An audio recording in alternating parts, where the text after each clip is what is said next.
Where's that cheese at? Yeah, cheese. Whoa! Oh, hi, Emily. Getting your cosplay together for a Broadway con? Whoa! Oh, wait, what you rush, what you hurry? You gave me such a fright, I thought you was a ghost. Did you come in for a pie, sir? Since when do you cook?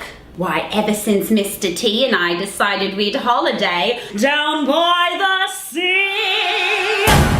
Whoa! There's a hole in the world like a great white pit, and the vermin of the world inhabit it, and its morals aren't worth what a pig could spit, and it goes by the name of London. What was that, Tripp? Your Sondheim pattern's pretty muddy today. Oh, all this fussing and shouting. Everything will turn out all right in the end after a nice tot of gin. Tequila. And one of my meat pies. Are they any good? They're the worst pies in London! These are my friends. Butter knife. See how they glisten. Okay, wait a second, guys. What gives? Oh, well, Tripp and I wanted to perform a little priest from Sweeney Todd. I was going for an Angela Lansbury vibe. While I'm going more for Johnny Depp. But those acting styles are completely different. They don't exactly gel. And taste like, well, pity a woman alone. Hey, With you sir, limited you sir, wings sit in my chair. And the worst Hey, times in you sir. London. Oh, Pretty. sir, times is hard. Times is hard.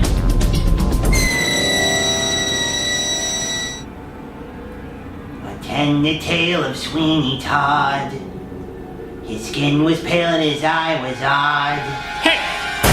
Oh, sorry. Stealing focus! Ladies and gentlemen, may I have your attention, please? I'm Gerald. I'm Emily. I'm Sweeney. I'm Sweeney Todd, the demon barber of Fleet And welcome Street. Welcome to Stealing Focus. The show where we talk about movie and TV musicals, comparing them to their source material, And rating them on their own merits. to decide once and for all whether these works of art live up to our lofty expectations as true aficionados of the Great White Way. We'll be looking at the moments that are a standing O, Yes! a slow clap, Meh. or Carey the musical. Boo! Today we're looking at the 2007 film adaptation of Sweeney Todd. Sweeney Todd, the Demon Barber of Fleet Street, premiered on Broadway in 1979 with music and lyrics by Stephen Sondheim, book by Hugh Wheeler, and directed by Hal Prince.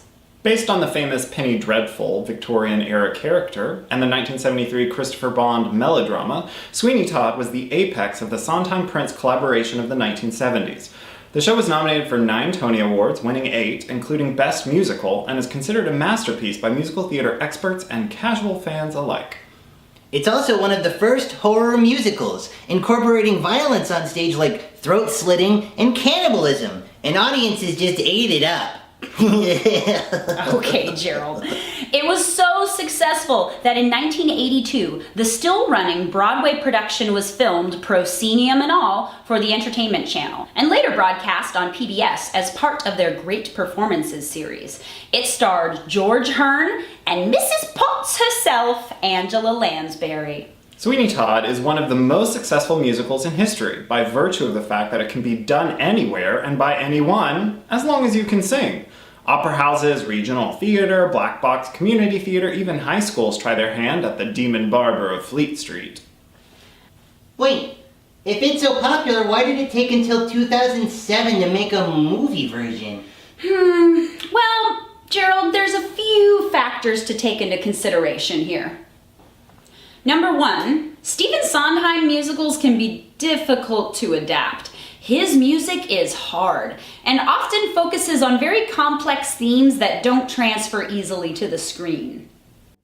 Besides Gypsy and West Side Story, which only feature lyrics by Stephen Sondheim, in the actual canon we've got A Funny Thing Happened on the Way to the Forum. Baby Michael Crawford. A Little Night Music. Elizabeth Taylor can't sing. Into the Woods. What? I like the movie version of Into the Woods. Fight me. And Sweeney Todd.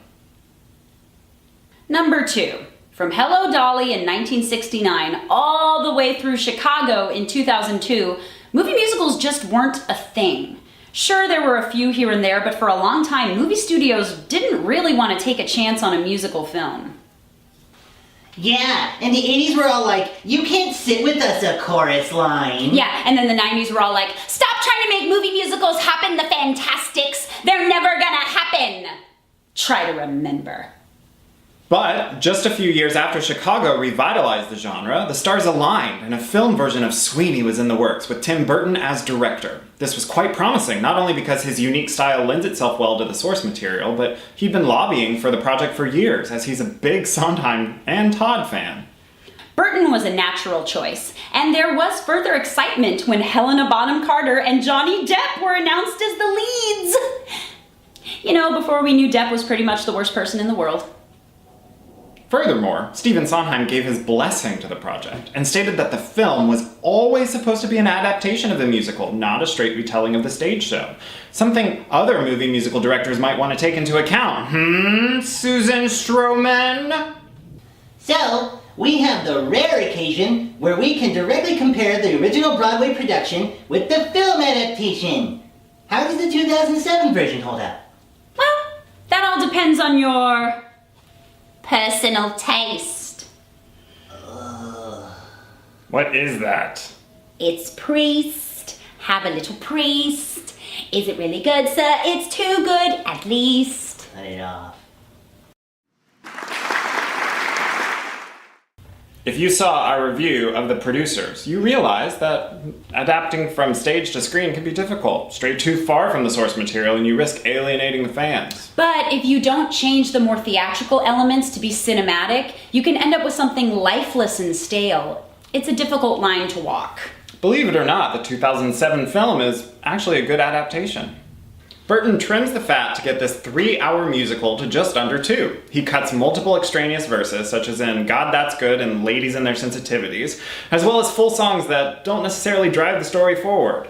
We never needed that Judge Turpin self-flagellation song, did we? There are wise cuts made to the beggar woman's role, simply because, spoiler alert, she is revealed to be Sweeney's wife, Lucy, during the show's climax. On stage, we don't notice because of her costuming and, well, you know, you can't zoom in from the back of the house. But this is a movie, and almost any shot we see of the beggar woman would ruin the twist in the third act of the film. So it makes sense that they'd whittle her down and keep her in shadow. Burton also takes full advantage of the medium. For example, he utilizes flashbacks during much of the expositional songs at the beginning and a dream sequence during By the Sea, showing rather than telling.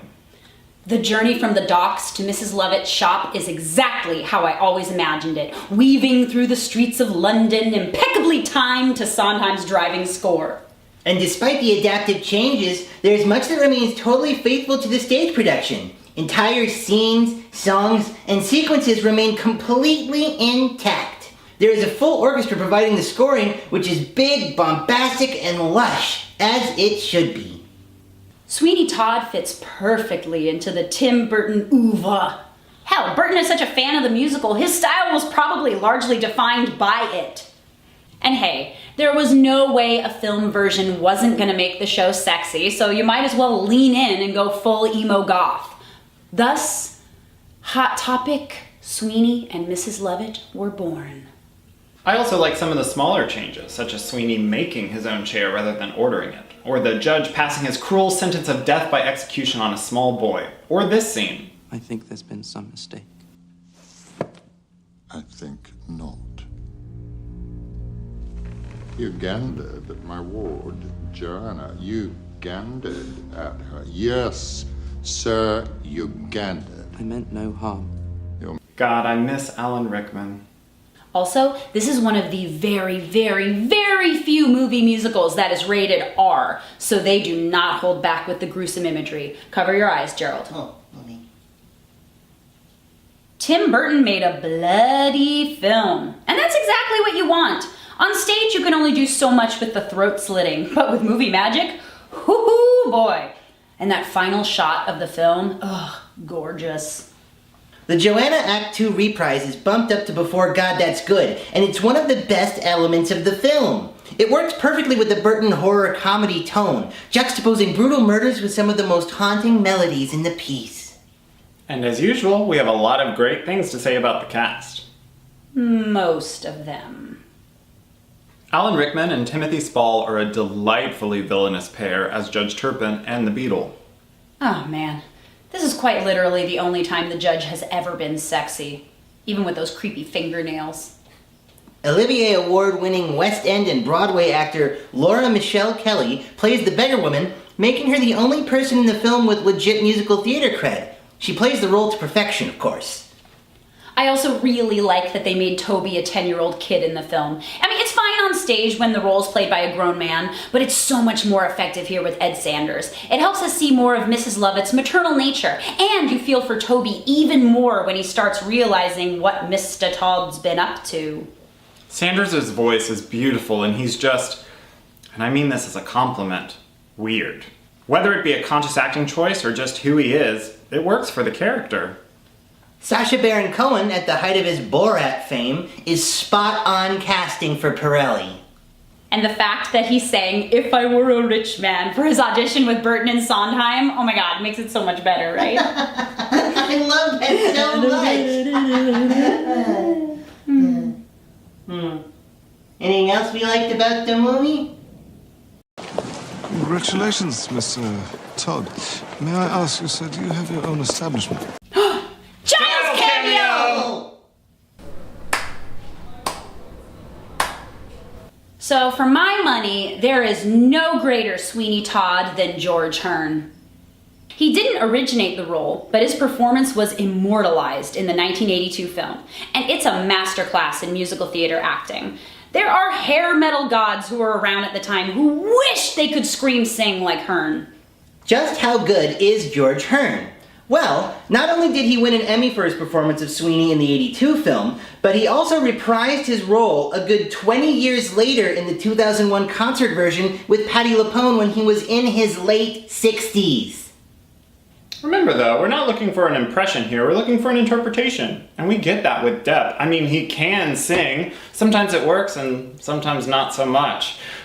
His version of Barbara and His Wife is solid though, as is the beautiful duet Pretty Women. Yeah, but the way he sings doesn't exactly translate to every song. I mean, yeah, he can sing, but his experience is with rock bands, not musicals. Whether it's scooping up to the high notes in My Friends or singing Joanna, Depp is pretty much in Panic at the Pie Shop mode for most of this movie. And then there's Epiphany, and that's when it comes back to George Hearn. When Hearn reaches the part of the song where he starts directly threatening the audience, you feel like he might actually jump into the aisle and start slitting throats. This is the character's big mental breakdown, and the moment of truth where he decides to slaughter everyone he can until he gets to the judge. And even though Burton does some very interesting cinematic things with the song, this is the performance we get from Depp. Who, sir? You, sir? No one's in the chair. Come on, come on. Sweeney's waiting. I want you, bleeders. You, sir? Anybody? Gentlemen, now don't be shy. Not one man, no, nor 10 men. It's just so incredibly underwhelming. And this brings us back to our conversation about stage acting versus film acting. Burton directs our leads to be deadpan for most of it, and it works for the first half or so. But then you get to the end of Act 1 with Epiphany and a little priest back to back. A violent mental breakdown followed by our two anti-heroes gleefully plotting to murder people and bake them into pies. The score, text, lyric, and orchestration all call for these two songs to be larger than life. And in the movie, they're just meh. Yeah, a little priest is supposed to be a giddy, evil celebration, and it's just so boring. Of course, they cut the harmony from a little priest. It's really hard. Will not discriminate great from small, for we'll serve anyone, meaning anyone, to anyone. Sondheim dissonance is the best. Yeah. Anyway, Burton tries to liven things up by using shots of actual priests and fops and whatever, and there's a nice little homage to the famous OBC artwork at the end, but come on, Sweeney and Mrs. Levitt are barely making eye contact. Look, I get what they were going for. It would look really weird if they were doing the stage acting in a film, so it had to be muted and subtle. We don't need another Elphaba Maureen moment. But we definitely needed more than this. Also, there's not really enough of a contrast between Lovett and Todd. With Hearn and Lansbury, he's stoic, she's a chatterbox. He's subdued, she's brassy. But in the film, they're just kind of the same. Finally, I miss the ballad of Sweeney Todd in the prologue as well as the Greek chorus. I understand why they're not there, as the Greek chorus rarely works on film. And of course the many reprises would take up so much time, but God, I don't know, there's something missing.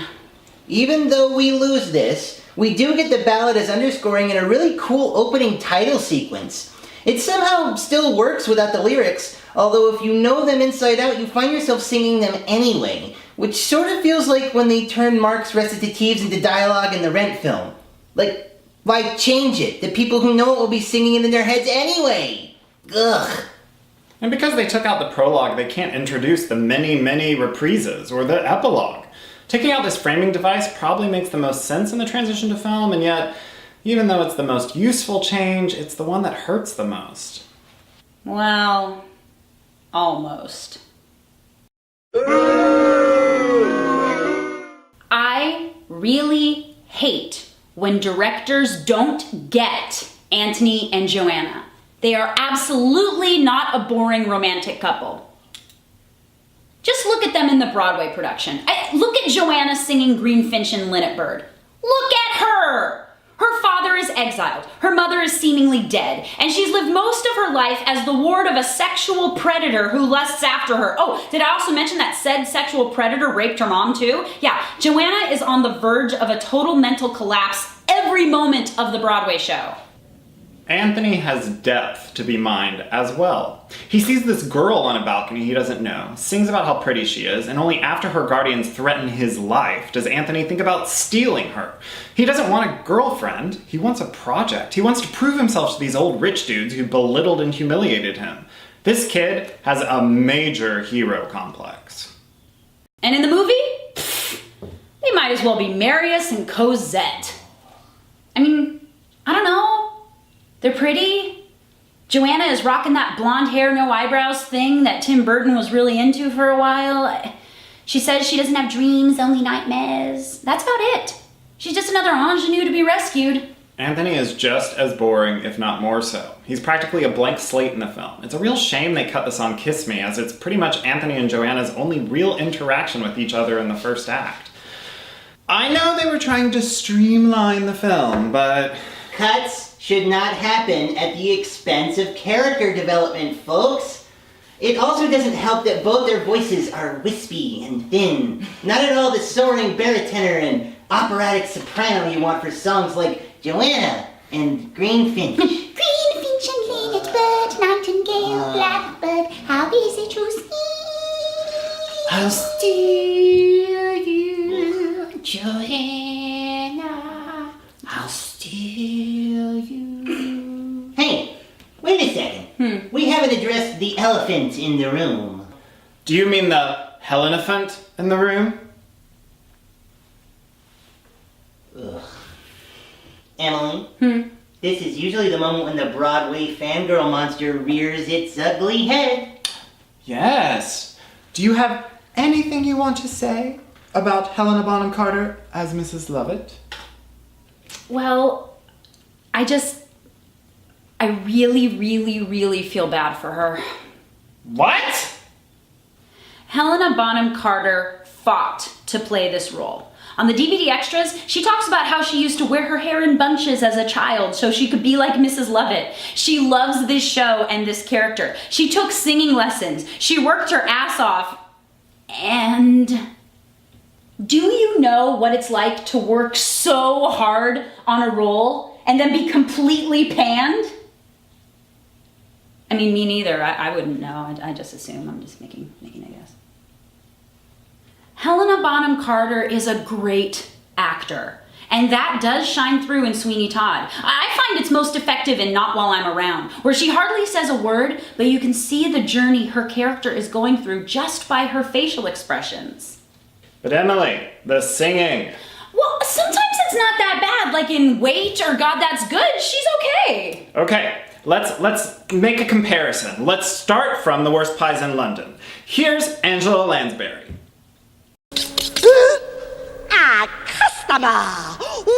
What you rush, what you hurry?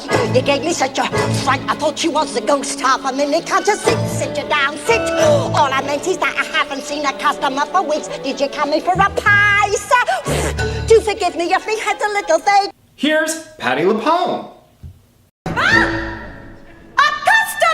Oh, wait! What you rush, what you hurry? You gave me such a fright. I thought you was a ghost half a minute. Can't you sit you down, sit? All I meant is that I haven't seen a customer for weeks. Did you come here for a pie, sir? Do forgive me if me head's a little vague. Ugh, what is that? But you think we had the play? And here's Helena Bonham Carter. Wait, what's your rush, what's your hurry? You gave me such a fright, I thought you was a ghost of a minute. Can't you sit you down, sit? All I meant is that I haven't seen a customer for weeks. Did you come in for a pie, sir? Do forgive me if me head's a little vague. What was that? But you think we had the play? It's not just about translating from stage to film. This is talking about doing the bare minimum. It's true. I feel it the worst in my Sondheim lovin' soul during By the Sea. First of all, do not get me started how the Sweeney B. emo joke goes way past the point of being funny anymore. I get it, we get it, Burton, he's mopey. But besides the fact that Carter is having trouble singing, her enunciation is atrocious. If you do Sondheim, you have to patter, and you have to patter well. This is a mush-mouthed mess. Wow. They probably should have Marnie Nixoned her voice. Yeah, except these days we call it pulling a Loren Allred. Oh. Sweeney Todd is a movie musical that attempts to do what Chicago did so successfully. Make the necessary changes to the source material while still maintaining the integrity and soul of the piece. And for the most part, the film does just that. But when you get right down to it, the show is all about Sweeney and Mrs. Lovett. And our two leads are nowhere near as dynamic as they should be, especially when we have the 1982 production to compare it to. Look, I know a lot of Sondheim purists and Broadway fans who really don't like this film. And I get it. But I have shown the movie to a few friends of mine.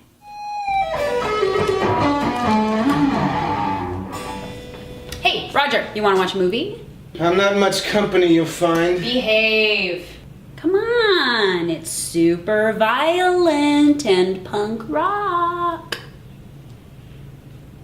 And every time I've shown the movie to someone who doesn't already know the source material, they love it. They become totally obsessed with it.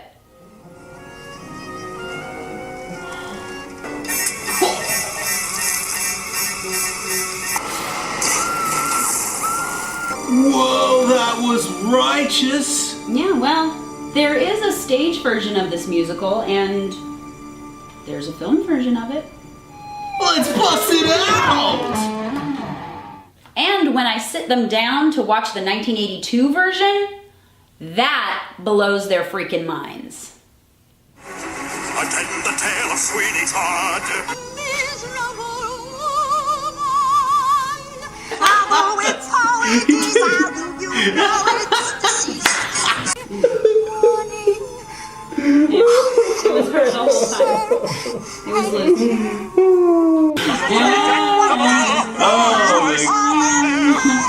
These are desperate times.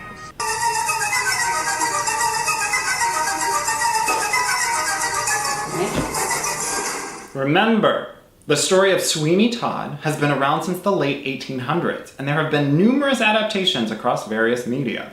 Since Sondheim's Sweeney Todd is a modern masterpiece, this is just one of the many interpretations to add to that pile, along with the numerous Broadway revivals, community theater, yes, and even high school productions. And hey, If seeing the 2007 version gets someone who might not have been interested in the show to listen to the original Broadway cast, or seek out the 1982 film, or maybe support their local theater company's production, well, that is a good thing. I guess there's room in the world for lots of different Sweeneys. Meat pies for all! Yes! Dig in. You can't get it that way. Emily! Yeah. I can't stop thinking about that George Hearn guy. That dude can wail, man. Right on. Has he done anything else I should know about? You ever heard of La Cage aux Folles? No, dude, but it sounds dark. I am what I am. Thanks for watching our review of Sweeney Todd. Be sure to subscribe and check back for our new analysis of the best and worst movie and TV musicals. Yeah, and if you like what you see, comment below and, tell us what musicals you'd like for us to see next. What is that? I don't know. It sounded like millions of voices suddenly cried out in terror and were suddenly silenced. How specific and accurate. Oh wait, it started again. I think it's a chant. Hey, come on, let's go check it out. Oh, okay. I think we should get more of those meat pies. I don't like Emily, what's going on? The vibe got all millennial all of a sudden. Yeah.